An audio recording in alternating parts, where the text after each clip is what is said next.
Viewers, എല്ലാവർക്കും ദിജോസ് വേൾഡിന്റെ പുതിയൊരു വീഡിയോയിലേക്ക് സ്വാഗതം. ഇന്നത്തെ വീഡിയോയിൽ ഞാൻ സംസാരിക്കാനായിട്ട് പോകുന്നത് നമുക്ക് പീരിയഡ്സ് ആകാൻ പോകുന്നതിന്റെ ലക്ഷണത്തിനെ പറ്റിയിട്ടാണ്. ഒരുപാട് പേര് നമ്മുടെ കമന്റ് സെക്ഷനിൽ വന്ന് ചോദിക്കാറുണ്ട്, ചേച്ചി ഇന്ന ലക്ഷണം പറഞ്ഞിട്ട് ഇത് പീരിയഡ്സ് ആവാനാണോ, ഇത് പ്രഗ്നൻസി ആവാനാണോ എന്ന് മനസ്സിലാകുന്നില്ല, പീരിയഡ്സ് ആണോ പ്രഗ്നൻസി ആണോ ആവാനായിട്ടുള്ളതെന്ന് ചേച്ചി ഒന്ന് പറയുമോ എന്ന് ചോദിച്ചിട്ട് ഒരുപാട് പേര് കമന്റ്സിൽ വന്ന് പറയാറുണ്ട്. അപ്പൊ അങ്ങനെയുള്ളവർക്ക് വേണ്ടിയിട്ടാണ്, പീരിയഡ്സ് ആണോ പ്രഗ്നൻസി ആണോ എന്ന് ആലോചിച്ചിട്ട് വിഷമിച്ചിരിക്കുന്നവർക്ക് വേണ്ടിയിട്ട് എന്നാ പിന്നെ പീരിയഡ്സിന്റെ കുറച്ച് ലക്ഷണങ്ങൾ പറയാമെന്ന് വിചാരിച്ചിട്ടുള്ളതാണ് കേട്ടോ ഇന്നത്തെ വീഡിയോ. അപ്പൊ നിങ്ങൾ വീഡിയോ ഫുൾ ആയിട്ട് കാണാം കേട്ടോ. അപ്പൊ നമുക്ക് വീഡിയോ സ്റ്റാർട്ട് ചെയ്യാം. പീരിയഡ്സ് എന്ന് പറയുന്നത് നമുക്ക് ഓവുലേഷൻ നടന്നതിന് ശേഷം നമ്മുടെ എഗ്ഗും പുരുഷന്റെ സ്പോമും തമ്മിൽ ജോയിൻ ആയിട്ടില്ല എങ്കിൽ ആ ഒരു മാസത്തെ മെൻസ്ട്രൽ സൈക്കിളിന്റെ അവസാനമാകുമ്പോഴേക്കും നമുക്ക് ആ ഒരു പ്രൊജസ്ട്രോൺ ഹോർമോണിന്റെ ഒരു ഡ്രോപ്പ് ഉണ്ടാകും. ഈ പ്രൊജസ്ട്രോൺ ഹോർമോണിന്റെ ഡ്രോപ്പ് വന്നതിന് ശേഷം നമ്മുടെ യൂട്രസിന്റെ ലൈനിങ് ഒന്ന് ഷെഡ് ആയതിനു ശേഷം നമുക്കത് ബ്ലീഡിംഗ് ആയിട്ട് പോകും. ആ മാസത്തിൽ നമ്മുടെ ഒരു കുഞ്ഞിനെ പ്രൊട്ടക്ട് ചെയ്യാനായിട്ട് നിന്നിരുന്ന ആ ഒരു എൻഡോമെട്രിയൽ ലൈനിങ് ഒക്കെ ഒന്ന് ഷെഡ് ആയിട്ട് നമുക്ക് പീരിയഡ്സ് ആയിട്ട് അത് പോകാറാണ് പതിവ്. ഈ പീരിയഡ്സ് ആവുന്ന സമയത്ത് ഒരുപാട് സ്ത്രീകൾക്ക് ഒരുപാട് ലക്ഷണങ്ങളുണ്ട്. ചിലർക്ക് ഒരുപാട് ലക്ഷണങ്ങൾ ഭയങ്കര വേഴ്സ് ആയിട്ടായിരിക്കും ലക്ഷണങ്ങൾ ഉണ്ടാകുന്നത്. എന്നാൽ മറ്റു ചിലർക്ക് എന്ന് പറയുന്നത് പ്രഗ്നൻസിയുടേതായിട്ടുള്ള ലക്ഷണങ്ങളൊക്കെ വളരെയധികം കുറവായിരിക്കും. എന്നാൽ ചില സ്ത്രീകളിൽ ഉണ്ടാകുന്ന ഒരു ബുദ്ധിമുട്ടെന്ന് പറയുന്നത് അവർക്ക് പ്രീ മെൻസ്ട്രൽ സിംറ്റംസ് എന്ന് പറയുന്ന ഒരു കൂട്ടം ലക്ഷണങ്ങൾ ഉണ്ടാകും. നമുക്ക് പീരിയഡ്സ് ആകാൻ തുടങ്ങുന്നതിന് ഒരാഴ്ച മുമ്പോ അല്ലെങ്കിൽ 3 ദിവസം മുമ്പോ ഒക്കെ കണ്ടുവരുന്നതാണ് pre menstrual symptoms. Unfortunately period സിംറ്റംസും പ്രഗ്നൻസി സിംറ്റംസും ഒക്കെ ഓൾമോസ്റ്റ് സെയിം ആണ്. അതുകൊണ്ട് തന്നെ എല്ലാവരും ഭയങ്കരധികം കൺഫ്യൂസ്ഡ് ആണ്. ഓവുലേഷൻ കഴിഞ്ഞതിന് ശേഷം ഇംപ്ലാന്റേഷൻ ടൈമിൽ ആ വെയിറ്റ് ചെയ്തിരിക്കുന്ന സമയത്ത് ഉണ്ടാകുന്ന ലക്ഷണങ്ങൾ പീരിയഡ്സ് ആകാനാണോ പ്രഗ്നൻസി ആകാനാണോ എന്ന് തിരിച്ചറിയാൻ പറ്റാതെ വരുന്ന സമയത്ത് എല്ലാവരും ഒരുപാട് കൺഫ്യൂസ്ഡ് ആണ്. അപ്പൊ നമുക്ക് കോമൺ ആയിട്ടുണ്ടാകുന്ന എല്ലാവരിലും തന്നെ ഒരുവിധം എല്ലാവരിലും തന്നെ ഉണ്ടാകുന്ന കോമൺ ആയിട്ട് വരുന്ന പീരിയഡ്സിന്റെ ലക്ഷണങ്ങൾ എന്തൊക്കെയാണെന്ന് നമുക്ക് നോക്കാം. ആദ്യത്തെ ലക്ഷണം എന്ന് പറയുന്നത് നമുക്ക് വയറുവേദനയാണ്. നമുക്ക് വയറിന്റെ ആ ഒരു പൊക്കിളിന്റെ താഴെയുള്ള ഭാഗത്തായിരിക്കും നമുക്ക് ഒരു വേദന ഉണ്ടാകുന്നത്. പൊക്കിളിന്റെയും ആ ഒരു നാഭിയുടെ സ്റ്റാർട്ടിങ്ങും തുടങ്ങുന്ന ആ ഒരു ഭാഗത്തായിട്ടായിരിക്കും, അതിനിടയിലുള്ള ഭാഗത്തായിട്ടായിരിക്കും നമുക്ക് ഈ ഒരു ക്രാംസ് ഫീൽ ചെയ്യുന്നത് കേട്ടോ. ഈ ഒരു ക്രാംസ് നമുക്ക് ലോവർ അബ്ഡോമൻ ഭാഗത്തോ അല്ലെങ്കിൽ ഒരു ക്രാംസ് നമുക്ക് വരുന്നത് ബാക്ക് സൈഡിലോ ആയിരിക്കും. നടുവേദനയായിട്ടോ അടിവേർ വേദനയായിട്ടോ നമുക്ക് ഈ ബ്ലീഡിങ് സ്റ്റാർട്ട് ചെയ്യാം. എന്നാൽ പ്രഗ്നൻസിയുടെ ബ്ലീഡിങ്ങുമായിട്ട് നമുക്ക് ഡിഫറൻഷിയേറ്റ് ചെയ്യാനായിട്ട് പീരിയഡ്സിന്റെ ബ്ലീഡിങ്ങിനെ സാധിക്കും. കാരണം എന്താണെന്ന് വെച്ച് കഴിഞ്ഞാൽ പീരിയഡ്സിന്റെ ആ ഒരു പെയിൻ നമുക്ക് വന്നു തുടങ്ങി കഴിഞ്ഞു കഴിഞ്ഞാൽ ഒരു 2-3 ദിവസത്തിനകം നമുക്ക് എന്തായാലും ബ്ലീഡിംഗ് അവിടെ സ്റ്റാർട്ട് ചെയ്യും. എന്നാൽ നേരെ മറിച്ച് നിങ്ങൾക്ക് ഇംപ്ലാന്റേഷൻ നടക്കുന്ന സമയമാണെങ്കിൽ നമുക്ക് ഒബ്വിയസ്ലി പീരിയഡ്സ് അവിടെ സ്റ്റോപ്പ് ആവുകയും ചെയ്യും. ഇനി ആ ഒരു സമയത്ത് നിങ്ങൾക്ക് ഇടയ്ക്ക് സ്പോട്ടിങ്ങോ അല്ലെങ്കിൽ മൈൽഡ് ആയിട്ടുള്ള ബ്ലീഡിങ്ങോ ഉണ്ടായി കഴിഞ്ഞു കഴിഞ്ഞാൽ അതിനെ ഇംപ്ലാന്റേഷൻ ബ്ലീഡിങ്ങുമായിട്ട് നമ്മൾ ഡിഫറൻഷിയേറ്റ്, പീരിയഡ്സിന്റെ ബ്ലീഡിങ്ങുമായിട്ട് നമ്മൾ ഡിഫറൻഷിയേറ്റ് ചെയ്യുന്നത് എങ്ങനെയാണെന്ന് വെച്ച് കഴിഞ്ഞാൽ ആ ഒരു ബ്ലീഡിങ് കഴിഞ്ഞിട്ട് നിങ്ങൾക്ക് ലക്ഷണങ്ങൾ വരുന്നുണ്ടോ എന്ന് നോക്കുക. ആ ബ്ലീഡിങ് കഴിഞ്ഞിട്ട് നിങ്ങൾക്ക് അവിടെ ലക്ഷണങ്ങൾ സ്റ്റോപ്പ് ആയിട്ടുള്ളൂവെങ്കിൽ അതിനർത്ഥം നിങ്ങൾക്ക് വന്നത് പീരിയഡ്സ് ആണ്. എന്നാൽ അതിന് ശേഷവും നമുക്ക് ലക്ഷണങ്ങൾ വരുന്നുണ്ട്, വളരെ കുറച്ച് മാത്രമേ ബ്ലീഡിംഗ് ഉണ്ടായിട്ടുള്ളൂ അല്ലെങ്കിൽ ഒരു ദിവസം മാത്രമേ നമുക്ക് ബ്ലീഡിംഗ് ഉണ്ടായിട്ടുള്ളൂ എങ്കിൽ ചിലപ്പോൾ അത് ഇംപ്ലാന്റേഷൻ ബ്ലീഡിങ്ങിന്റെയും ലക്ഷണമാകാം. പിന്നെ ഒരു കാര്യങ്ങളോട് നിങ്ങൾ ശ്രദ്ധിക്കണം, PCOD ഉള്ളവർക്കും തൈറോയ്ഡ് ഉള്ളവർക്കും അമിതമായിട്ടുള്ള വണ്ണമുള്ളവർക്കും ഇടയ്ക്കിടയ്ക്ക് ബ്ലീഡിംഗ് ഉണ്ടാവുന്നത് നോർമലാണ്. ആ ഒരു കണ്ടീഷനിൽ നിങ്ങൾ ഇല്ല എന്ന് നിങ്ങൾ ഉറപ്പുവരുത്തണം. അതുപോലെ തന്നെ അനീമിക് ആയിട്ടുള്ളവർക്കും പീരിയഡ്സിന്റെ ബ്ലീഡിംഗ് കുറവായിരിക്കും. ആ ഒരു കണ്ടീഷനിലൊന്നും നിങ്ങളില്ല, നിങ്ങൾക്ക് നോർമലായിട്ട് ബ്ലീഡിംഗ് പോകുന്നവർക്ക് പെട്ടെന്നാണ് അങ്ങനെ ഒരു കുറവ് സംഭവിച്ചതെങ്കിൽ നിങ്ങൾ ശരീരം ഒന്ന് ശ്രദ്ധിക്കുക കേട്ടോ. അടുത്തതെന്ന് പറയുന്നത് നമ്മുടെ ശരീരം ഒന്ന് ഹെവി ആയിട്ട് പോലെ, നമ്മുടെ വയറൊന്ന് ഹെവി ആയതുപോലെ നമുക്ക് ഫീൽ ചെയ്യുന്നു. ഈ ഒരു വ്യത്യാസം നമുക്ക് ഉണ്ടാവുന്നത് നമ്മുടെ ആ ഒരു സമയത്ത് പ്രൊജസ്ട്രോൺ ഹോർമോണിന്റെ ഒന്ന് ഡ്രോപ്പ് നമ്മുടെ ശരീരത്തിൽ ഉണ്ടാവുന്നതുകൊണ്ടാണ്. പ്രൊജസ്ട്രോൺ ഹോർമോൺ പെട്ടെന്ന് നമ്മുടെ ശരീരത്തിൽ ഒന്ന് കുറയുന്നത് കൊണ്ടാണ് നമുക്ക് പീരിയഡ്സ് ഉണ്ടാവുന്നതല്ലോ. അപ്പൊ അതുകൊണ്ടിട്ടാണ് നമുക്ക് ഒരു ബ്ലോട്ടിംഗ് സെൻസേഷൻ അവിടെ ഫീൽ ചെയ്യുന്നത്. എന്നാൽ ഈ ബ്ലോട്ടിംഗ് സെൻസേഷൻ ഉണ്ടായിട്ട് നിങ്ങൾക്ക് ബ്ലീഡിംഗ് വന്നു കഴിഞ്ഞാൽ ഞാൻ നേരത്തെ പറഞ്ഞതുപോലെ അതിന് ശേഷവും നിങ്ങൾക്ക് ബ്ലീഡിങ്ങിന് ശേഷവും നിങ്ങൾക്ക് ഈ ബ്ലോട്ടിംഗ് ഫീൽ ചെയ്യുന്നുണ്ടോ എന്ന് നോക്കുക. ഉണ്ടെങ്കിൽ നിങ്ങൾ ഉറപ്പായിട്ടും പ്രഗ്നൻസി ടെസ്റ്റ് ചെയ്ത് നോക്കാം കേട്ടോ. അടുത്തൊരു ലക്ഷണം എന്ന് പറയുന്നത് നമുക്ക് മുഖത്ത് പിമ്പിൾസ് വരിക എന്നുള്ളതാണ്. ഹോർമോൺ ചേഞ്ചസ് കൊണ്ടാണ് നമ്മുടെ ശരീരത്തിൽ നമ്മുടെ മുഖത്തൊക്കെ പിമ്പിൾസ് വരുന്നത് കേട്ടോ. ഈ പിമ്പിൾസ് നമുക്ക് ഉണ്ടാകുന്നത് പ്രഗ്നൻസിയുടെ സമയത്തും അതുപോലെ തന്നെ പീരിയഡ്സിന്റെ സമയത്ത് നമുക്ക് പിമ്പിൾസ് ഉണ്ടാകും. അപ്പോൾ ഒരു മുഖക്കുരു നമുക്ക് മുഖത്ത് കണ്ടു കഴിഞ്ഞു കഴിഞ്ഞാൽ അത് പ്രഗ്നൻസിയുടെ ആണോ പീരിയഡ്സിന്റെ ആണോ എന്ന് നമുക്ക് തുടക്കത്തിൽ ഒന്ന് ഡിഫറൻഷിയേറ്റ് ചെയ്യാനായിട്ട് സാധിക്കില്ല. അതിന് നമ്മുടെ പീരിയഡ്സ് മിസ്സാകണം. അതുപോലെ തന്നെ ഞാൻ ഈ പറഞ്ഞതുപോലെ തുടക്കത്തിൽ 2 കാര്യങ്ങളിലും പറഞ്ഞതുപോലെ നിങ്ങൾക്ക് ബ്ലീഡിംഗ് എത്രത്തോളം വരുന്നുണ്ടോ എന്നും അതുപോലെ തന്നെ ബ്ലീഡിംഗ് കഴിയുന്നതിന് ശേഷവും പ്രഗ്നൻസി ലക്ഷണങ്ങൾ ഉണ്ടോ എന്നും കൂടി നമ്മൾ നോക്കണം.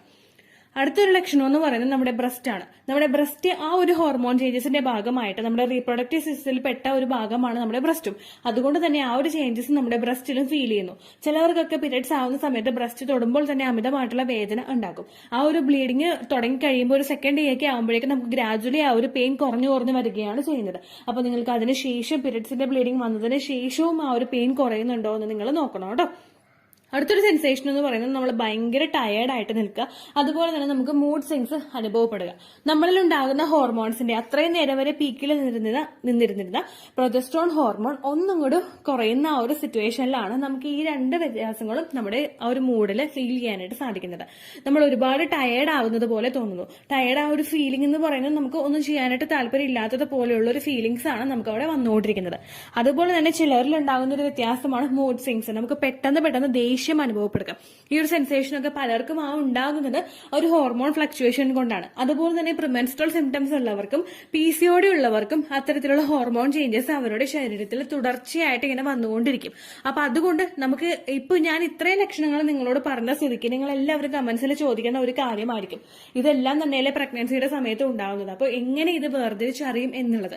നമുക്ക് എളുപ്പത്തിൽ ഇപ്പൊ ഒരു ഡോക്ടർ നമ്മൾ പോയി കണ്ടു കഴിഞ്ഞാൽ അവർ നമ്മളോട് പറയുന്നത് നിങ്ങൾ പീരിയഡ്സ് മിസ് ആകുന്നുണ്ടോ എന്ന് നോക്കിയിട്ട് ടെസ്റ്റ് ചെയ്യാനാണ് ഡോക്ടർ പറയുന്നത്. കാരണം എന്താണെന്ന് വെച്ച് കഴിഞ്ഞാൽ നമുക്ക് വളരെ ഏർലി സ്റ്റേജിലൊക്കെ നമുക്ക് ഒരു സ്കാനിങ്ങിലൂടെ ഈ പ്രഗ്നൻസി ഡിറ്റക്ട് ചെയ്യാനായിട്ട് സാധിക്കില്ല. അതുപോലെ തന്നെ ബ്ലഡ് ടെസ്റ്റ് ചെയ്യുന്ന സമയത്തും ആ ഒരു HCG ഹോർമോണിന്റെ അളവ് നമ്മുടെ ശരീരത്തിലോട്ട് എത്തണം. അതുകൊണ്ട് തന്നെ ഒട്ടുമിക്ക ഡോക്ടേഴ്സും IUIക്ക് മുമ്പായിട്ട്, IUIയുടെ കാറ്റഗറിയിൽ ഞാൻ പഠിച്ചിട്ടില്ല കേട്ടോ, IUIയുടെ ആണെങ്കിൽ 14th ഡേ അവർ ടെസ്റ്റ് ചെയ്ത് നോക്കാനായിട്ട് പറയും. എന്നാൽ നേരെ മറിച്ച് ബാക്കി പല ഡോക്ടേഴ്സും നമ്മളോട് പറയുന്നത് പീരിയഡ്സ് മിസ്സായിട്ട് ഒരു 2 ദിവസമൊക്കെ കഴിഞ്ഞിട്ട് നിങ്ങൾ പ്രഗ്നൻസി ടെസ്റ്റ് ചെയ്ത് കഴിഞ്ഞാൽ കൃത്യമായിട്ട് അറിയാം എന്നുള്ളതിനെ പറ്റിയിട്ടാണ്. ഇപ്പോ നിങ്ങൾക്കുണ്ടാകുന്നത് ഇംപ്ലാന്റേഷൻ ബ്ലീഡിംഗ് ആണെങ്കിൽ, ഇംപ്ലാന്റേഷൻ ബ്ലീഡിംഗ് നമുക്ക് നോർമലി ഉണ്ടാകുന്നത് ഓവുലേഷൻ കഴിഞ്ഞിട്ട് 6 to 12 ഡേയ്സിനകത്താണ്. ഈ 6 to 12 ഡേയ്സ് അങ്ങോട്ടും ഇങ്ങോട്ടും നമ്മളൊന്ന് നീങ്ങിക്കഴിഞ്ഞാൽ നമുക്ക് അതിനൊന്നും പറയാനായിട്ട് സാധിക്കില്ല. കാരണം ഓവുലേഷൻ വൈകി ഉണ്ടായവർക്ക് നമ്മൾ കാൽക്കുലേറ്റ് ചെയ്ത് വെച്ചിട്ടുള്ള ആ 6 to 12 ഡേയ്സിനകത്തായിരിക്കില്ല ഇംപ്ലാന്റേഷൻ അവിടെ ഉണ്ടാവുന്നത്. അപ്പൊ അങ്ങനെ വരുന്ന സമയത്തും ഇനി അതല്ലെങ്കിൽ ഇംപ്ലാന്റേഷൻ കഴിഞ്ഞതിന് ശേഷം നമ്മുടെ പ്രഗ്നൻസി സക്സസ്ഫുൾ ആയതിനു ശേഷവും ചില സ്ത്രീകളിൽ ബ്ലീഡിംഗ് ഉണ്ടാവാറുണ്ട്, അല്ലെങ്കിൽ ഒരു സ്പോട്ടിംഗ് ഉണ്ടാവാറുണ്ട്. ഈ ഒരു സ്പോട്ടിംഗ് അല്ലെങ്കിൽ ഒരു ബ്ലീഡിംഗ് ഉണ്ടാവുന്നത് അവരുടെ ശരീരത്തിലെ ആ പ്രഗ്നൻസി സക്സസ്ഫുൾ ആയിട്ട് മുൻപോട്ട് കൊണ്ടുപോകേണ്ടതായിട്ടുള്ള പ്രൊജസ്ട്രോൺ ഹോർമോണിന്റെ ഒരു ഡെഫിഷ്യൻസി വരുമ്പോഴാണ്.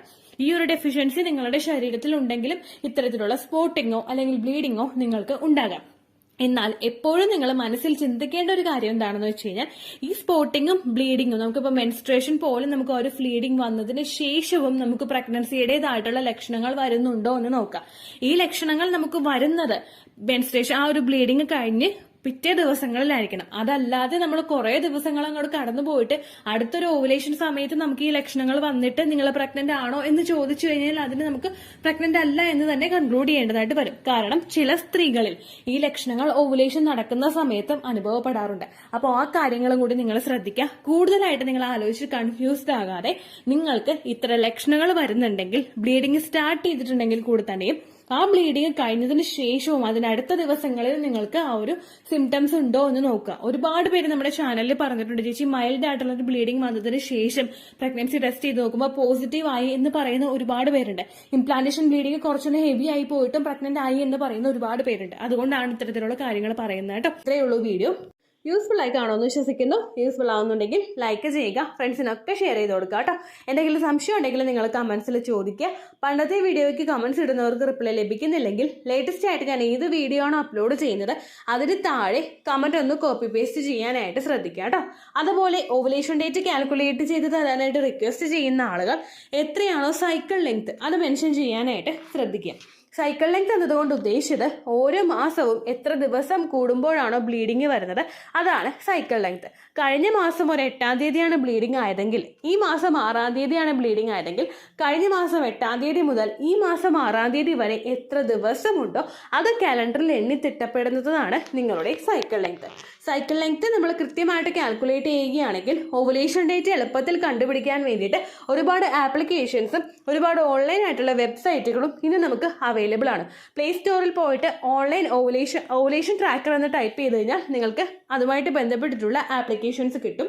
അത് പറ്റുന്നില്ല എങ്കിൽ ഗൂഗിളിൽ പോയിട്ട് ഓൺലൈൻ ഓവുലേഷൻ കാൽക്കുലേറ്റർ എന്ന് ടൈപ്പ് ചെയ്ത് കഴിഞ്ഞാൽ അതുമായിട്ട് ബന്ധപ്പെട്ടിട്ടുള്ള വെബ്സൈറ്റുകൾ നിങ്ങൾക്ക് കിട്ടും. അതിൽ നിങ്ങളുടെ ലാസ്റ്റ് മന്തിലെ മെൻസ്ട്രേഷൻ്റെ ഡേറ്റും ഒപ്പം ഞാൻ ഈ പറഞ്ഞ രീതിക്ക് നിങ്ങൾ കാൽക്കുലേറ്റ് ചെയ്യുന്ന സൈക്കിൾ ലെങ്ത്തും എൻ്റർ ചെയ്ത് കൊടുക്കുകയാണെങ്കിൽ നിങ്ങൾക്ക് കൃത്യമായിട്ട് ഓവുലേഷൻ ഡേറ്റ് കണ്ടുപിടിക്കാനായിട്ട് സാധിക്കും. ഫെർട്ടൈൽ ടൈം പീരീഡും നിങ്ങൾക്ക് കിട്ടും. അതായത് എത്ര ദിവസം മുതൽ കോൺടാക്ട് ചെയ്ത് തുടങ്ങിക്കഴിഞ്ഞാൽ നിങ്ങൾ പ്രഗ്നൻ്റ് ആകും എന്നുള്ളൊരു ഡേറ്റും നിങ്ങൾക്ക് പ്രോപ്പറായിട്ട് കിട്ടും കേട്ടോ. ഇത് കാൽക്കുലേറ്റ് കാൽക്കുലേറ്റ് ചെയ്യുന്ന സമയത്ത്, സൈക്കിൾ ലെങ്ത് കാൽക്കുലേറ്റ് ചെയ്യുന്ന സമയത്ത് നിങ്ങളുടെ ആ ഒരു കലണ്ടറിൽ നോക്കി തന്നെ നിങ്ങൾ കാൽക്കുലേറ്റ് ചെയ്യുക. പല മാസങ്ങളിലും 30-31 ദിവസമുണ്ട്, അതുകൊണ്ടാണ് അങ്ങനെ പറഞ്ഞത്. ഒപ്പം നിങ്ങൾക്ക് ബ്ലീഡിങ് തുടങ്ങിയ ദിവസത്തിന് വേണം നിങ്ങൾ Day 1 ആയിട്ട് എടുക്കാൻ വേണ്ടിയിട്ട്.